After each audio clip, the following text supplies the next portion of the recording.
Vocês já sabem, Estado sendo Estado. Este é o Visão Libertária, sua fonte de informações descentralizadas e distribuídas. À primeira vista, o título deste vídeo parece ser incompreensível.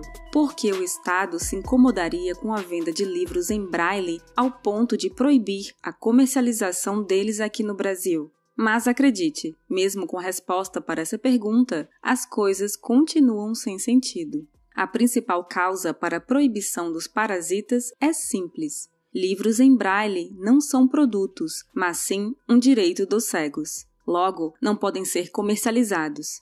Semelhante ao que já acontece em inúmeros setores da economia brasileira, os cegos ficam à mercê das vontades estatais. Como consequência dessa ação desastrosa, livros em braille são raríssimos no Brasil, para não dizer praticamente inexistentes. No papel, tudo é bonito, tudo é maravilhoso. Livros em braille são de graça no Brasil, graças ao governo. Entretanto, na prática, temos 2 pontos a serem destacados. Primeiro, falta de editoras em braille no Brasil. Se as editoras não podem comercializar livros em braille, por que se esforçar se os livros nesse ramo só poderão ser comprados caso o governo compre? E caso contrariem essa medida absurda, simplesmente serão tratados como criminosos, correndo o risco de serem presos e multados. Toda proibição estatal causa escassez. Drogas, remédios, produtos diversos e tudo que for comerciável. Se há proibição estatal, há escassez. Mas, na lógica parasitária, 1 mais 1 é igual a 3. Suas medidas sempre contrariam a realidade, e a realidade responde de volta. Não há editoras que dão atenção a livros em braille e muito menos opções desse tipo de livro. Segundo, cria-se uma dependência entre o Estado e indivíduo. Tudo que o Estado mais quer é que você dependa dele para continuar vivendo, de forma que ele siga se sustentando com o dinheiro do seu bolso. Evidente que ninguém precisa de um livro para sobreviver, mas é assim que começa o controle. Agora, para que você leia, o Estado precisa lhe ceder um livro. Amanhã, para que você coma, o Estado precisa lhe dar algumas migalhas. O discurso de ajuda às minorias, sejam elas os cegos, os negros, os LGBTQIA+, ou qualquer outra dita minoria, está caindo no conto estatal, servindo apenas como massa de manobra. Mas, para uma visão mais ampliada sobre a questão dos livros em braille no Brasil, é necessária uma análise histórica. Não é novidade que o poder estatal no setor vem aumentando periodicamente, mas vamos dar nomes aos bois. Em 1989, no governo de Eurico Gaspar Dutra, sucessor da Terceira República Brasileira, advinda da política de Estado Novo de Getúlio Vargas, o Brasil deu uma guinada para o populismo barato. Tivemos, então, o início do que os historicistas chamam de República Populista, ou Quarta República. Não que os outros governos não fossem populistas, Getúlio Vargas que o diga. Mas, nesse período, tivemos uma série de presidentes que acenderam o alerta do comunismo no Brasil. Posteriormente, isso culminou no discurso político que deu força à ditadura militar de 1964.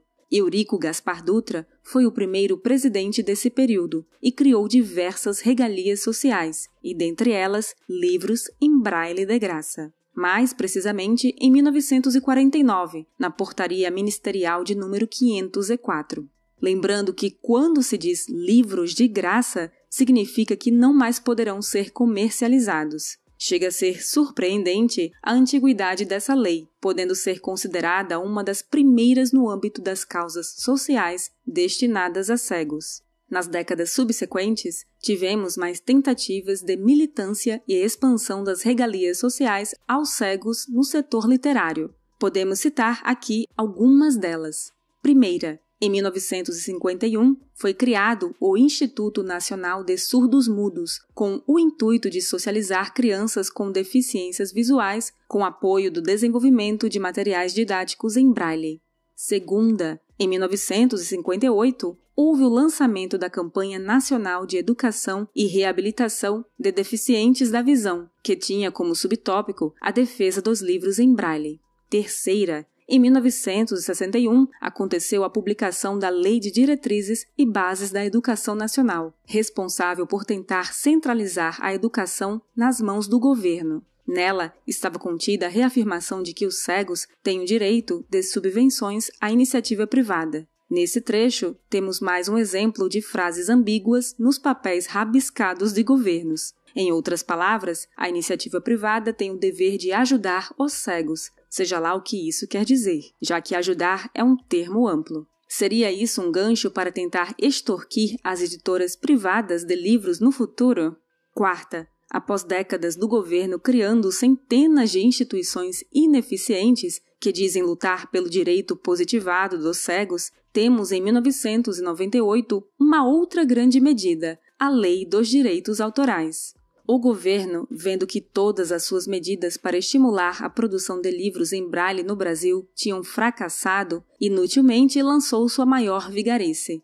A Lei dos Direitos Autorais, número 9.610, de 19 de fevereiro de 1998, dizia, abre aspas, não constitui ofensa de direitos autorais a reprodução de obras literárias, artísticas e científicas para uso exclusivo de deficientes visuais, sempre que a reprodução, sem fins comerciais, seja feita mediante o sistema Braille ou outro procedimento em qualquer suporte para esses destinatários. Fecha aspas. Em suma, propriedade intelectual não existe para a produção de livros em Braille sem fins comerciais. Nota-se que até o Estado concorda com nós libertários, que propriedade intelectual não existe, mas somente quando se trata de seus próprios interesses. A maravilhosa lógica estatal. Mais irracional ainda é achar que as editoras aumentariam a produção de livros em braille só porque agora elas poderiam produzir qualquer livro sem as amarras do Estado. Mas de que adianta poder produzir qualquer livro e não poder vender? Quinta regalia. Lula, em 2003, sancionou no papel rabiscado a Lei da Política Nacional do Livro, que dizia assegurar o acesso das pessoas com deficiência visual à leitura. Nada mudou. Sexta, por fim, uma das últimas grandes medidas nesse sentido foi a Lei 13.146, sancionada em 2016. O artigo 68 da lei diz que o poder público deve incentivar a produção, edição, difusão, distribuição e comercialização de livros em formatos acessíveis para deficientes. A baboseira de sempre. Mas a cereja no bolo é o que vem a seguir. O artigo prevê que as editoras não podem deixar de ofertar livros em formatos acessíveis na compra de livros ou abastecimento de bibliotecas. Com isso, se antes as editoras não queriam produzir livros em braille, agora serão obrigadas a fomentar esse tipo de material. Mas lembre-se, as editoras não queriam produzir esse material, porque o Estado decretou a proibição da venda. É simplesmente o Estado tentando corrigir o que ele mesmo causou. De qualquer forma, a medida de obrigar as editoras a produzirem materiais para cegos só causou duas coisas: falências e aumento de preços nos demais livros comercializáveis. Este vídeo não é um ataque aos deficientes visuais, mas muito pelo contrário, é uma defesa por suas liberdades. Pode até ser que alguns poucos tenham se beneficiado com essas medidas, mas as perguntas são: e quantos deixaram de ser beneficiados? O que poderia ter sido o mercado editorial de livros em braille no Brasil sem a intervenção do Estado? Estaríamos em uma situação de quase completa escassez? A intervenção do Estado realmente é a forma mais eficiente de se estimular a produção de livros em braille? É evidente que não. Temos quase 70 anos de história aqui no Brasil que demonstram isso. Mas, além da experiência brasileira, temos respaldo na argumentação precisa da Escola Austríaca de Economia. Intervenções estatais na economia não funcionam, quaisquer que sejam elas. O Estado só toma medidas do tipo em defesa de minorias, com o único fim de aumentar o seu poder a partir do apelo popular. No final, a justificativa estatal é: as empresas malvadonas não ligam para deficientes e, por isso, precisamos interferir. No entanto, o Estado afirmar que não haveria demanda por livros em braille no Brasil é a mais completa burrice. Segundo o IBGE, existem 586 mil cegos no Brasil e 6 milhões de pessoas com baixa visão. Provavelmente há mais cegos no Brasil do que libertários. Como não haveria demanda por livros em braille? Mas a narrativa estatal é forte, o que convence milhões de pessoas a concordarem com os demagogos. A pergunta que fica é: venceremos essa guerra algum dia? Com a crescente da internet, talvez haja algum substituto temporário, os audiobooks. Cada vez mais populares e de fácil acesso, livros em formato de áudio podem servir como um quebra-galho. Sim, ouvir um livro não é a mesma coisa do que lê-lo, e provavelmente a experiência de ouvir seja inferior à de um livro em braille. Mas, dentre as opções possíveis, é uma esperança aos deficientes visuais brasileiros. Já em um futuro mais longínquo, uma possível popularização das impressoras 3D podem facilitar a impressão de livros em braille em sua própria casa. Enquanto isso, aceitamos o presente. O Estado só atrapalha nossas vidas. E os deficientes visuais certamente teriam acesso mais fácil a livros se o Estado não existisse.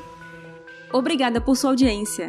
Este artigo foi sugerido por Borland, escrito por Leandro Brito, revisado por Paulo Almeida e narrado por Baby Yoda. Se você quiser contribuir para a causa da liberdade, clique no like e compartilhe o vídeo em sua rede social. Considere também se inscrever em nosso canal e clicar no ícone de campainha. E falando em liberdade, que tal seguir o canal L de Liberdade no Odysee e no YouTube? Até a próxima!